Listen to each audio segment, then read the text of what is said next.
हाय दोस्तों, नमस्कार। मेरा यूट्यूब चैनल अपना एजुकेशनल में आपका स्वागत है।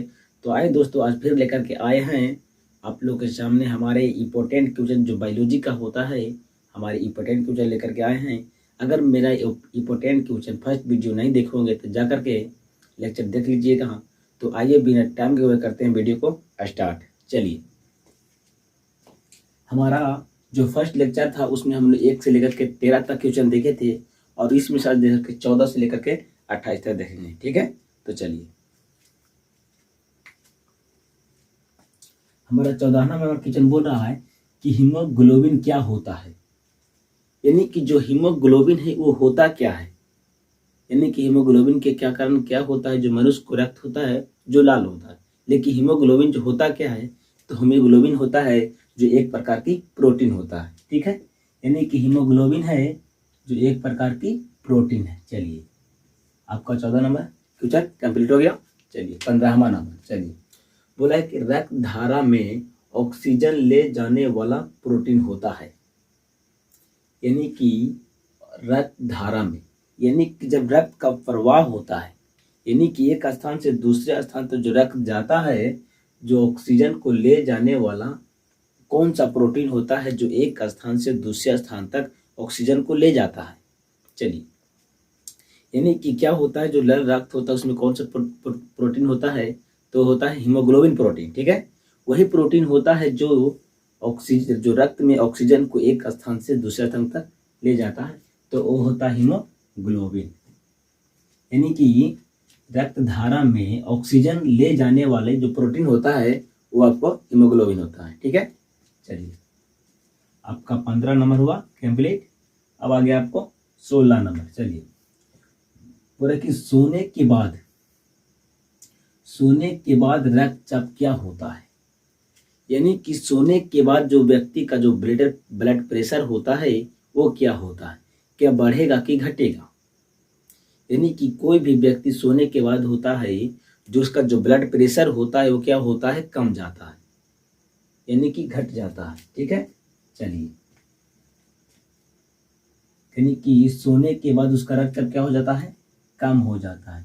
कम इसलिए हो जाता है क्योंकि सोने के बाद उसका जो मोटिवेटिक क्रिया होता है कि जो भी क्रियाकलाप होता है वो स्लो हो जाता है। इसकी वजह से उसको शरीर में ऑक्सीजन की मात्रा कम आवश्यकता पड़ता है, इसीलिए उसका क्या होता है, रक्तचाप कम पड़ जाता है। ठीक है, चलिए, आपका 16 नंबर हुआ कंप्लीट। 17 नंबर। चलिए, बोल रहा है कि जब रक्त में ऑक्सीजन का सांद्रता में कमी आता है तो श्वसन क्रिया की गति क्या होती है। सुनिएगा, बोल रहा है कि जब रक्त में ऑक्सीजन की सांद्रता की कमी आती है तो श्वसन गति क्या होता है। यानी कि जब रक्त में बोल रहा है कि जो ऑक्सीजन की मात्रा क्या होगा, कम हो जाएगा। यानी कि रक्त में ऑक्सीजन की मात्रा क्या होगा, कम हो जाएगा, तो श्वसन क्रिया क्या होता है, इसको श्वसन क्रिया में गति होता है जो बढ़ जाती है। इसी की वजह से क्या होता है, जब व्यक्ति किसी दौड़ने लगता है तो उसमें ऑक्सीजन की मात्रा कम नहीं लगता, इसकी वजह से उसका जो ब्लड प्रेशर होता है वो हाई हो जाता है। यानी कि हाली हाली वो सांस लेने लगता है, क्या होता है, उसके रक्त में ऑक्सीजन की मात्रा कम जाता है। ठीक है, यानी कि क्या होगा, जो श्वसन क्रिया को गति होगा वो अधिक हो जाएगा। चलिए, आपका 17 नंबर कंप्लीट। 18वां नंबर। चलिए, हो रहा है कि WBC का मुख्य कार्य क्या होता है। यानी कि WBC का मुख्य कार्य क्या होता है। यानी कि जो मनुष्य के शरीर में जो WBC का जो संख्या था, जो 10,000 था, वो 10,000 WBC का मुख्य कार्य क्या होता है।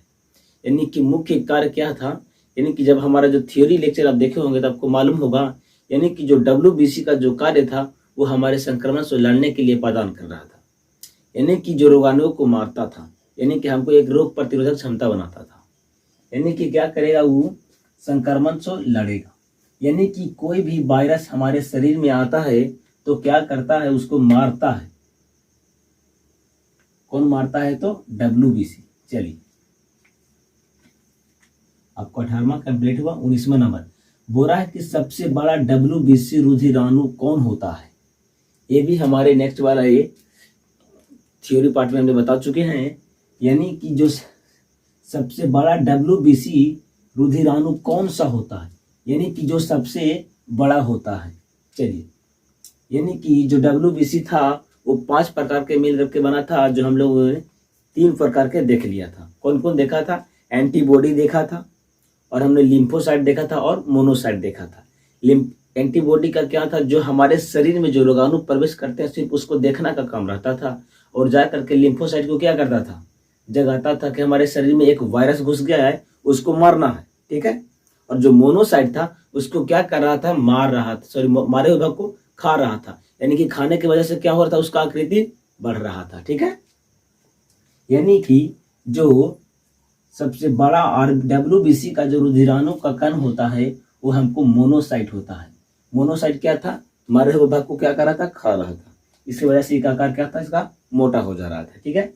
चलिए 19 नंबर कंप्लीट, आपका आया 20 नंबर। चलिए बोल रहा है कि WBC का व्यास कितना होता है, यानी कि WBC का व्यास कितना होता है, यानी कि WBC का जो व्यास दिखा गया उसका होता है 0.007 मिली, ठीक है।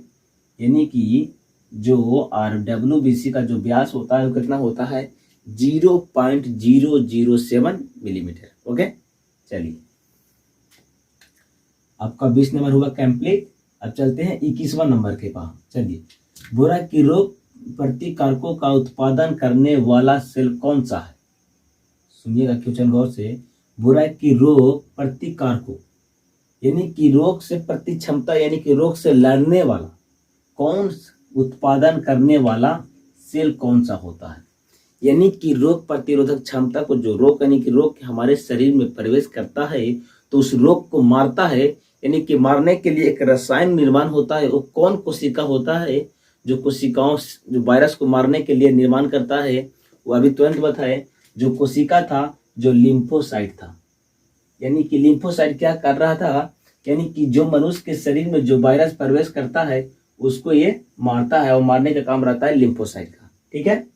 चलिए आपका 21वां नंबर कंप्लीट। अब चलते हैं 22वां नंबर। चलिए बोला कि एड्स एक विषाणु किसके नष्ट कर देता है? यानी कि जो एड्स एक बीमारी है जो यौन संचारित के रोग से फैलता है, और एक विषाणु रोग है जिस इसका विषाणु का वो नाम होता है HIV, ठीक है। चलिए यानी कि HIV क्या करता है? किसको नष्ट कर देता है? यानी कि जिसके कारण से वो व्यक्ति एड्स नामक रोग से ग्रसित हो जाता है, और ये हमारे इसका थ्योरी पार्ट में बता चुके हैं। यानी कि जो एड्स वाला जो वायरस होता है, जो HIV होता है, यानी HIV जो होता है वायरस होता है, वो लिम्फोसाइट को क्या करता है? पूर्ण रूप से उसको खराब कर देता है, यानी कि मार देता है लिम्फोसाइट को। जब लिम्फोसाइट को मार देगा तो जब HIV शरीर में जाता है तो ये क्या करता है? पूर्ण रूप से अपना HIV घर बना लेता है, ठीक है। यानी कि जो HIV जो वायरस होता है, एड्स वाला जो वायरस होता है, वो पूर्ण रूप से लिम्फोसाइट को खराब कर देता है, ठीक है। यानी कि जो एड्स के विषाणु किसको नष्ट कर देता है? तो लिम्फोसाइट को क्या करता है? वो नष्ट कर देता है। चलिए आपका 22वां नंबर कंप्लीट हुआ। चलिए अब आते हैं 23वां नंबर के पास। चलिए बोला कि बी लिम्फोसाइट का निर्माण कहाँ होता है? यानी कि ये वो लिम्फोसाइट में आता है, एक बी लिम्फोसाइट और एक टी लिम्फोसाइट आता है, ठीक है। चलिए यानी कि वही आया बी लिम्फोसाइट। अब बोला कि जो बी लिम्फोसाइट का जो निर्माण कहाँ होता है? यानी कि जो बी लिम्फोसाइट का जो निर्माण होता है वो आपको अस्थि मज्जा में होता है। यानी कि ब्लड का भी निर्माण कहाँ होता है? तो आपको अस्थि मज्जा में ही होता है, ठीक है। चलिए आपका 23 नंबर कंप्लीट हुआ। अब चलते हैं आपको 24 नंबर के पास। चलिए बोला कि प्लेटलेट्स का दूसरा नाम क्या होता है? आपको थ्योरी पार्ट में याद होगा, हमने प्लेटलेट्स का एक टेक्निकल नाम बताया था। चलिए उसके बारे में RBC का भी टेक्निकल नाम बताया था, और WBC का भी टेक्निकल नाम बताया था, और आपको प्लेटलेट्स का भी टेक्निकल नाम बताया था, ठीक है। चलिए यानी कि जो RBC का जो टेक्निकल नाम था वो था एरिथ्रोसाइट, और जो WBC का जो टेक्निकल नाम था उसका नाम था लिम्फोसाइट, और आपको जो तीसरा था जो प्लेटलेट्स का जो दूसरा नाम है, यानी कि जो उसका दूसरा नाम है उसका नाम है थ्रोम्बोसाइट। क्या बोलते हैं इसको? थ्रोम्बोसाइट। यानी कि जो प्लेटलेट्स का जो दूसरा नाम होता है थ्रोम्बोसाइट के नाम से जाना जाता है, ठीक है। चलिए 24 नंबर कंप्लीट। अब चलते हैं 25वां नंबर। चलिए, बोल रहा है कि थक्का बनने की प्रक्रिया के कारण घाव से रक्त स्रावन बंद हो जाता है तो क्या कहलाता है? क्वेश्चन सुनिएगा फिर से। बोल रहा है कि थक्का बनने की प्रक्रिया के कारण, यानी कि क्या हो रहा है कि जब किसी कट जा रहा है तो बोल रहा है कि जो रक्त है वो थक्का बन जा रहा है। ठीक है, चलिए, बोल रहा है कि थक्का बन जाएगा तो क्या होगा, घाव से रक्त का स्रावन बंद हो जाएगा। यानी कि कटे हुए भाग पे खून जम जाएगा तो क्या होगा, रक्त का प्रसाव जो बहाव हो रहा था वो बंद हो जाएगा। तो उस प्रक्रिया को क्या बोलते हैं? तो उस प्रक्रिया को बोला जाता है स्कंदन। इन स्कंदन के मतलब होता है बंद हो जाना, यानी कि क्या हुआ, रक्त बंद हो गया, तो उस बंद होने की प्रक्रिया को बोलते हैं स्कंदन। ठीक है, चलिए 25 नंबर कंप्लीट हुआ।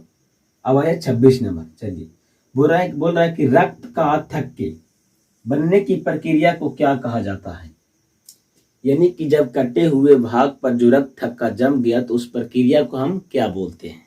चलिए, यानी कि बोल रहा है कि रक्त का थक्के बनने की प्रक्रिया को क्या कहते हैं? तो जो रक्त थक्का जम जाता है तो उस प्रक्रिया को हम लोग बोलते हैं कोलगोलेशन। क्या बोलते हैं? कोलगोलेशन। ठीक है, चलिए आपको 26 नंबर का फिर आवाज 27वां नंबर। बोल रहा है कि रक्त जमने में किस तत्व की महत्वपूर्ण भूमिका होती है? ये हमारे इसके बाद वाले जो फर्स्ट लेक्चर ऑब्जेक्टिव वाला था उसमें भी आया था। यानी कि बोल रहा है कि रक्त जमने में किस तत्व की मुख्य भूमिका रहती है, यानी कि उसका मात्रा कम जाएगा तो उसकी वजह से क्या होगा कि जो रक्त खून थक्का जम रहा है उसके वजह से नहीं जमेगा, जो उसका जो तत्व था जो आपका कैल्शियम था। ठीक है, यानी कि कैल्शियम का भी मात्रा होना चाहिए, उसके वजह से क्या होगा, खून की थक्का जमेगा। ठीक है, चलिए 27वां नंबर हुआ आपको कंप्लीट और ये आपका आया 28वां नंबर। चलिए, बोल रहा है कि किसके मौजूदगी के कारण शरीर के भीतर रक्त नहीं जमता है? ये भी हमारे जो आपको लास्ट जो थ्योरी का जो चौथा लेक्चर था उसमें भी बताया गया है। यानी कि किसकी मौजूदगी के कारण शरीर के भीतर रक्त नहीं जमता है? यानी कि एक ऐसा एक द्रव्य होता है जिसके वजह से हमारे शरीर के अंदर रक्त नहीं जमता है। अगर शरीर के अंदर रक्त जम जाएगा तो यानी कि हम लोग एक रोग होता है जिसको हम लोग हेमेज के नाम से जानते हैं। ठीक है, जो होता है द्रव्य होता है जिस द्रव्य का नाम है हेपरोइन। हेपरोइन नामक एक द्रव्य होता है जो जिसके वजह से शरीर के अंदर रक्त नहीं जमता है। ठीक है, यानी कि आज हमने टोटल देख लिया 28 ऑब्जेक्टिव। ठीक है, यानी कि इसी तरह से आपको इंपॉर्टेंट क्वेश्चन आता ही रहेगा। अगर मेरा वीडियो आपको जरा सा भी हेल्पफुल लगा होगा तो मेरे चैनल को करना सब्सक्राइब और वीडियो को करना लाइक, अब अपने दोस्तों पर जरूर फैलाना। थैंक यू सो मच, मिलते हैं नेक्स्ट वीडियो में।